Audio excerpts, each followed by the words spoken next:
నమస్కారం. RTI 9 news కి స్వాగతం. సంగారెడ్డి జిల్లా ఆందోల్ నియోజకవర్గం ఆందోల్ మండలంలో జోగిపేట ప్రభుత్వ ఆసుపత్రిలో అగ్ని ప్రమాదం జరిగింది. హాస్పిటల్ కి సంబంధించిన స్టోర్ రూమ్ లో షార్ట్ సర్క్యూట్ వల్ల అగ్ని ప్రమాదం చోటు చేసుకుంది. సుమారు 2 లక్షల మందులు అగ్నికి ఆవిరయ్యాయి.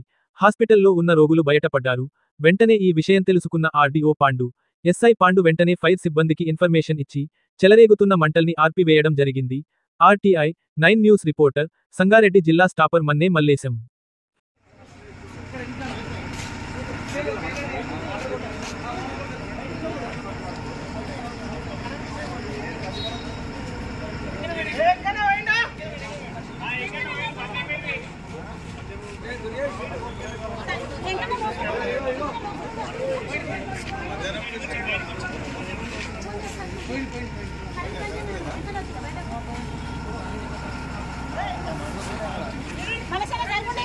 First current